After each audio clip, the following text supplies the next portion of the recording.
Mi nombre es Georgina Orellano, soy trabajadora sexual y actualmente soy la secretaria general de AMAR, el Sindicato de Trabajadoras Sexuales de la Argentina. ¿Qué piden ustedes desde su lugar? Lo esencial y lo primordial, nuestra principal reivindicación es poder acceder a derechos laborales que no tenemos.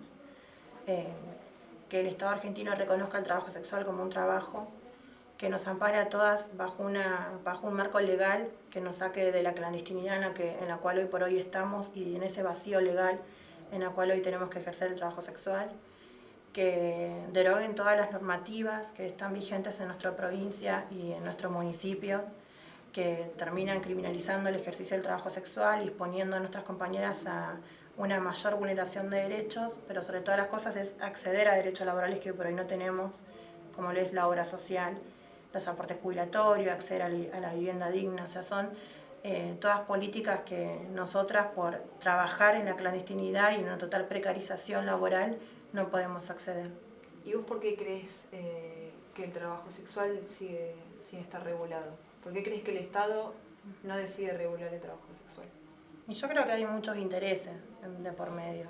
O sea, y todos los temas que, digamos, todas las situaciones de clandestinidad en nuestro país y de políticas prohibicionistas se mantienen por ahí así, en esa misma línea, porque bueno, generan otros intereses. Pasa con el tema del aborto, pasa con el tema cuando se discute la despenalización de la marihuana y también pasa con el tema del trabajo sexual. O sea, mientras siga la clandestinidad, se van a seguir sosteniendo mercados negros paralelos y la verdad que hay muchos intereses que hacen de que si se blanquea nuestra actividad, justamente esos mercados queden al descubierto y el Estado sea verdaderamente quien tenga que regular nuestra actividad y proteger nuestros derechos. ¿Cuáles fueron las peores cosas que te pasaron siendo trabajadora sexual? O sea, las cosas que te pasaron que te llevaron a tomar la decisión de organizarte. Bueno, la primera es el estigma. Lo que sufrí un montón es tener que ocultarlo, o sea, tener que mentir, tener que ocultar el dinero, tener que salir vestida de mi casa de una forma y vestirme en la esquina de otra. Tener como ese presentimiento de que alguien en la calle me iba a ver y le iba a contar a mi familia y que mi familia se iba a enterar y que no me iba a aceptar. Entonces es como todo el tiempo vivir con culpa y con vergüenza, de creer que estás haciendo algo malo y creerte eso, que sos como menos que los demás. Eso te genera como todo el estigma. Cuando una logra salir de eso, por supuesto que es todo un proceso. En mi caso me llevó casi como 8 años, digamos, reconocer que antes de ser trabajadora sexual yo era mujer, que era mamá, y sacarme como toda esa mochila de culpas, me llevó bastante tiempo, y poder sentarme con mi familia, contarle verdaderamente quién era también. Pero una vez que ves la aceptación del otro y de la otra, es como un acto liberador, ¿no? Muy liberador. Y eso me llevó a organizarme, pero también lo que me llevó a organizarme es la violencia institucional. Si hay una violencia que una siempre va a estar expuesta por ser trabajadora sexual, es la violencia por parte de la policía. Había semanas en que la policía nos reunía a todas nosotras en la esquina donde trabajábamos, en la zona. Tenía una lista con todos los nombres nuestros, diciendo y exigiéndonos que teníamos que hacerle un pago semanal de 400 pesos todos los viernes, y que la que no pagaba, y que teníamos que pagar sí o sí todas juntas, porque si había una que no pagaba, de igual manera nos iban a poner un consigna en cada esquina, que es ponerte un policía en cada esquina, y eso es impedirte que una pueda trabajar. Entonces no solo jugaban con el miedo, sino que también jugaban como a dividirnos entre nosotras mismas, entre las que sí querían pagar para poder trabajar y las que nos negábamos a pagar porque decíamos que no teníamos que por qué andar pagándole a la policía para hacer uso de la vereda o del espacio público. Entonces eso también algunos problemas con los vecinos que se comenzaron a organizar en una junta vecinal para sacarnos a nosotras de la esquina, diciendo que nuestra sola presencia implicaba traer más inseguridad al barrio, que porque nosotras estábamos paradas en las esquinas o haciendo uso del espacio público no podían ni alquilar ni vender sus propiedades porque eso le bajaba como la tasa. Entonces también nos encontrábamos con ese frente de un grupo de vecinos que no solamente a nosotras, ¿no? sino también a los manteros no querían que estemos en el espacio público. Pero ¿y la policía de qué se valía para decir, o sea, para ir a coimearlas, digamos, a ustedes? Porque ejercer la prostitución no es ilegal. Claro, pero en cada provincia o en cada distrito, como en el caso de Capital Federal, rigen diferentes normativas. Y acá en Capital Federal nos encontramos con una normativa, que es el artículo 81, que prohíbe hacer uso del espacio público para ofrecer servicios sexuales, cuya multa o penalidad no implica días de arresto, sino que implica tareas comunitarias. Y la multa lo que implica es que te labren un acta contravencional, tanto la trabajadora sexual como el cliente, y que esté un testigo como siendo el veedor de que la trabajadora sexual ofreció su servicio de manera ostensible. Muchas veces ese artículo no se cumple de la misma forma que está escrito, porque la misma palabra ostensible es tan ambigua que la propia policía lo agarra y hace lectura y termina como por ahí penalizando el uso de la ropa, el tema de las vestimentas. Hay muchos casos de compañeras que por eso el hecho de tener una calza o tener una cartera ya la han parado en la esquina sin ninguna presencia del cliente ni testigo y le han labrado un acta contravencional. Y la vigencia de ese artículo lo que otorga es poder a la policía para que nos persiga, nos coimee, nos violente de forma arbitraria. Eso sucede acá en la Capital Federal, pero en otras provincias las compañeras van detenidas hasta 30 días por el solo hecho de hacer uso del espacio público para la oferta de servicios sexuales o por ejercer la prostitución en la vía pública. O sea, son normativas que están vigentes en 18 provincias, que el ente regulador de las mismas es la policía y que no hay ningún fiscal, digamos, que sea veedor de qué es lo que hace la policía en la vida diaria de las trabajadoras sexuales. El trabajo sexual se contempla solamente, por lo menos por lo que yo leí, dentro de lo que es la ley de trata, ¿no? Sí, se contempla, digamos, lo que hace la ley de trata es equiparar trata con trabajo sexual. Exacto. Entonces, ¿podrías decirnos la diferencia, para la gente que no sabe cuál es la diferencia entre trata, proxenetismo y trabajo sexual? Es muy complejo poder hablar de diferencias, porque una cosa es la diferencia que nosotras podamos hacer como movimiento de trabajadoras sexuales, pero la realidad es que hoy por hoy con las leyes vigentes a nivel nacional y estatal, el Estado argentino entiende que toda situación de prostitución es trata de personas, y entonces ahí nos aparece para nosotras nuestra primera complicación, que el propio Estado no distinga entre una decisión autónoma y voluntaria de una persona que no está decidiendo voluntariamente. Ustedes llevaron como un proyecto de ley, digamos, tienen un proyecto de ley. ¿Contemplan a las trabajadoras sexuales que quieren dejar de ejercer? Sí, el proyecto de ley a nivel nacional lo que exige es un marco legal para las mujeres cis, las mujeres trans y los hombres mayores de 18 años que por decisión propia y de forma voluntaria ejerzan el trabajo sexual. Implica la creación de la categoría como trabajadora sexual para que nosotras podamos monotributar y así de esa manera poder acceder a derechos laborales.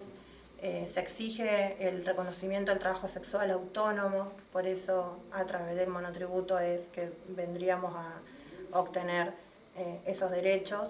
Y después también en la ley hay algunos artículos que crean una Oficina Nacional de Protección al Trabajo Sexual que esté integrada por 3 delegados del Ministerio de Trabajo, Desarrollo Social, Salud y 3 delegados y delegadas de organizaciones de trabajadoras sexuales, justamente para que ellos sean los veedores de que la ley se cumpla con todas las normativas. Y en los artículos finales también se crea, esta oficina tiene como la potestad de otorgar becas con el Ministerio de Educación para aquellas mujeres que no han terminado el primario y la secundaria, y con el Ministerio de Desarrollo Social también crear políticas públicas para aquellas mujeres que desean salir del mercado sexual y poder insertarse en otro trabajo. Por primera vez, las trabajadoras sexuales tenidas en cuenta en lo que fue la lectura del manifiesto del 8M. Eso ustedes, por supuesto, lo consideran como un avance. ¿Me podés contar algo de eso? Sí, nosotras desde un principio, cuando se comenzaron a autoconvocar las asambleas de cara a la construcción del 8M, del documento, de cómo iba a ser el acto, de dónde hasta dónde se iba a hacer la movilización, comenzamos a participar, comenzamos a exigir que el documento tenía que ser un documento amplio, un documento diverso y plural, que pueda contemplar, digamos, todas las voces posibles y que no deje a ningún sector afuera, y comenzamos a hacer como mucha incidencia en decir de que las trabajadoras sexuales existimos, que estamos organizadas hace 22 años, que tiene que quedar ahí en claro la problemática de nuestro sector, la criminalización, la persecución policial, el tema de la derogación de todos los artículos contravencionales que siguen vigentes en 18 provincias. Por supuesto que no nos fue fácil, hubo muchísimas agrupaciones de izquierda que estuvieron como en contra, que hasta amenazaron con que si seguía la palabra trabajadoras sexuales en el documento ellos no iban a ser firmantes del mismo, pero también me parece que al final pudieron comprender de que no se puede dejar, más allá de la postura que uno pueda tener, si está o no de acuerdo con el trabajo sexual, como no puedes negar la capacidad de organización de un sector de mujeres, y tampoco podés negar como invisibilizar a un sector que justamente está pidiendo que no se la sigan persiguiendo y que se termine o se cese con la violencia institucional. Por eso para nosotras es muy importante que haya quedado dentro del documento como uno de los reclamos principales dentro de los ejes de violencia, el tema de no más persecución hacia las trabajadoras sexuales, que hayamos sido parte de la marcha, pero también de la construcción de todo lo que fue la logística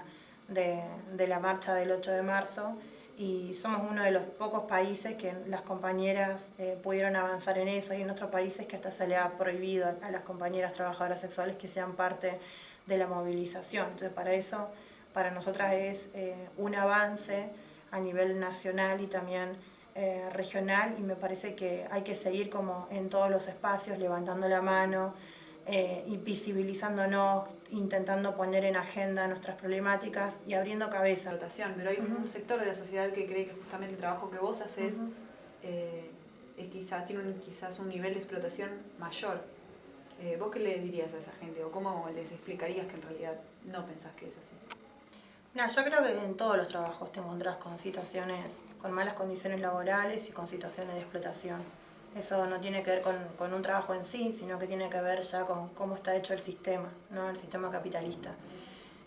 La verdad que hay muchas mujeres que pertenecemos a los sectores populares que terminamos eligiendo ejercer el trabajo sexual, porque la verdad que dentro de las pocas opciones que tenemos justamente por ser parte de la clase trabajadora, el trabajo sexual nos representa como la mejor opción en tema económico, que te genera rápidamente una independencia económica, el tema de la remuneración económica, que comparado con otros trabajos que ya de por sí son muy mal pagos, los trabajos hacia las mujeres, y sobre todo que los trabajos hacia las mujeres que hay son todos de autocuidado, y entonces el trabajo sexual te genera como más ventajas en ese sentido.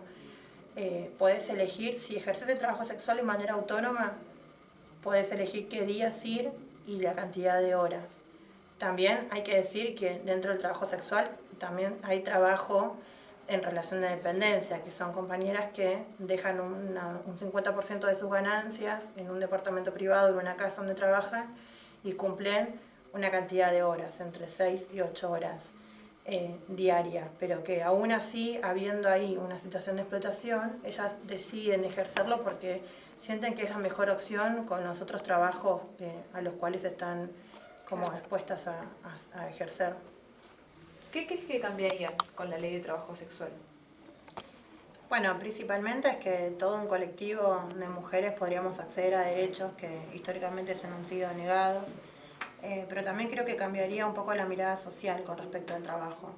Si el Estado argentino reconociera nuestra actividad laboral como un trabajo, comenzaría a cambiar la mirada. Quizás por ahí no lo veremos de acá a 2 o 3 años de aprobada la ley, pero sí por ahí en un futuro, para las próximas trabajadoras sexuales, sí lo verán, ¿no? De que no haya cuestionamiento, de que no haya discriminación, de que no haya prejuicios con respecto a las opiniones que mucha gente genera en torno a las decisiones que nosotras tomamos sobre nuestros propios cuerpos.